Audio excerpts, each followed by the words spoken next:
இன்றைக்கி என்ன குடும்பப்படுத்த போகிறேன்னு கேட்டால் கடைசியில் சொல்கிறேன் பாருங்கோ. ஆனால் பேர் முன்னாடியே வந்துடுது. பால் திரிஞ்சு போச்சு. அக்கா சொன்னால் அதை வடிகட்டி வச்சுக்கோடி, அந்த கெட்டி கெட்டியாக இருக்கிறத மேலே நல்லா டைட்டாக உன்னால் எவ்வளோ பிழிய முடியுமோ பிழிஞ்சு வச்சு மேலே கட்டு. குருமாவுக்கு ஒன்றா முடிச்சு, என் சப்பாத்திக்கு ரெண்டாக முடிச்சுன்னு முடிச்சுட்டே. நீ பண்ணுறதே பெரிய பாவம். இதில் வீடியோ போடுறது ரெண்டாவது பாவம், மூணாவது பாவமாக பாட்டு பாடி கொள்ளாத. ரைட்டா? சரி, ஓகே.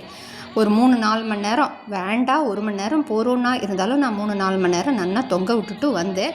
இதில் முக்கியமான பாயிண்ட் என்னென்னா, உங்களுக்கு யார் மேலே கோபம் இருக்கோ அதை வச்சு தட்டுலையோ ஒரு தாம்பாளத்தையோ கொட்டி அழுத்தி பிசியணும். மேடை ப்ரிஃபரபிளி ஓகே. நான் மறுநாள் தான் பண்ணேங்கிறதுனால ஃப்ரிட்ஜில் வச்சுட்டேன். தக்காளி, குடமிளகா, கோதுமை குடமிளகாயை திருத்தி வச்சுருக்கேன். இந்த திரிஞ்ச பாலையும் தூர கொட்டிடாத, எடுத்து வச்சுக்கோன்னா. திரிஞ்ச பாலெல்லாம் யாராவது யூஸ் பண்ணுவாளாக்கா? நான் பண்ணிவிட்டு சொல்லுன்னா நீங்களும் அதே மாதிரி பண்ணிவிட்டு கண்ணா பின்னான்னு கமெண்ட் போடாமல் கரெக்டாக சொல்லுங்க. மறுநாள் அந்த பன்னீரை எடுத்துட்டேன். முந்திரி பருப்பை தண்ணியில் ஊற வச்சுட்டேன். அந்த பன்னீரை குட்டி குட்டியாக கட் பண்ணேன். என்னால் இவ்வளோதான் முடிஞ்சது. முதல்ல ட்ரை பண்ணுறேன். அதில் கொஞ்சம் உப்பு, மஞ்சப்பொடி, 2 ஜீரகத்தை கொஞ்சம் வறுத்து அரைச்சி பொடி பண்ணி எல்லாத்தையும் இதில் கலந்து வச்சுட்டேன். 1 மணி நேரம் வச்சுட்டு போயிட்டேன். இந்த திரிஞ்ச பால் தண்ணி இருக்குல்ல, நல்லா கலக்கி எடுத்துன்ட்டும் விட்டு பிசிஞ்சேன். ஆனால் நீங்கள் இந்த மாவை ஊற வைக்காதீங்கோ. ஊற வச்சா கொஞ்சம் குழன்னு போய்டுறது. ஸோ நீங்கள் அப்படியே பண்ணிவிடுங்கோ. இந்த பன்னீர் மட்டும் 1 மணி நேரம் ஊறட்டும்.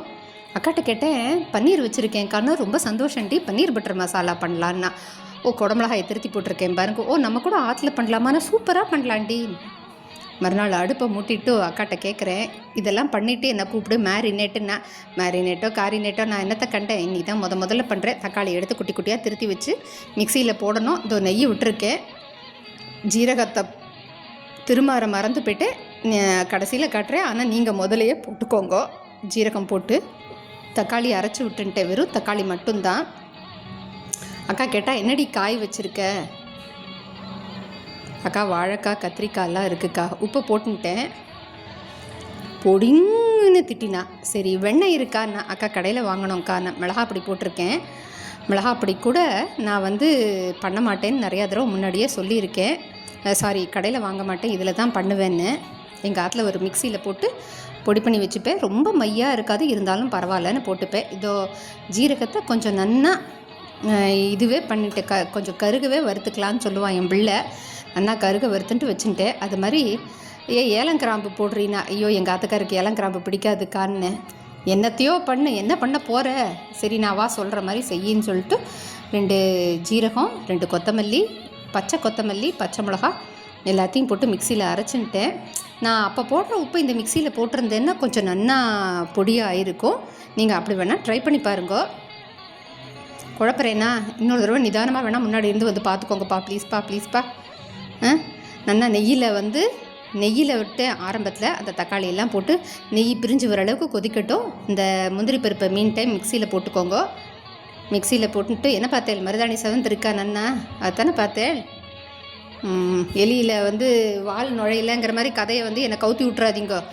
முந்திரி பருப்பையும் தேங்காயும் போட்டு நன்னா அரைச்சிக்கணும்.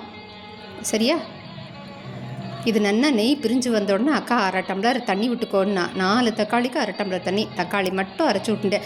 நான் இந்த பால் திரிஞ்சு போனது வச்சுருந்தேன்னா அதையே மிச்சத்தை கொட்டிட்டேன். வேஸ்ட் பண்ணக்கூடாதுன்னா எதையுமே வேஸ்ட் பண்ண மாட்டோமே. உள்ளே விட்டுட்டேன். சூப்பராக இருந்ததுமா, நீங்களும் ட்ரை பண்ணி பாருங்க. அந்த ஆரம்பத்தில் வதக்கி வச்ச குடமிளகாயை இதுக்குள்ளே போட்டுட்டேன். இந்த பன்னீரை போட்டு கொதிக்க விடக்கூடாது, ரொம்ப கொதிக்க விடக்கூடாது. அது போட்டால் கரைஞ்சி போயிடும். அது ஒரு அப்புறம் அதுக்கு பேர் வேறையா, அது பேர் என் வாயில் நுழைய மாட்டேங்கிறது. சரியா? இதை போட்டு நன்னா நைஸாக அரைச்சின்ட்டு பன்னீரை போட்டு ரொம்ப கொதிக்க விடக்கூடாது, கரைஞ்சி போய்டும்னா. ஆனால் இனி என்னோட நல்ல நேரமோ என்னமோ கரையில். ரொம்ப கொதிக்க விட்டுறாதீங்கோ.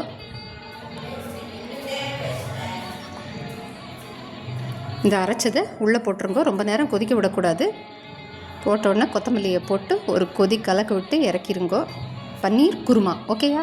See you soon. Bye.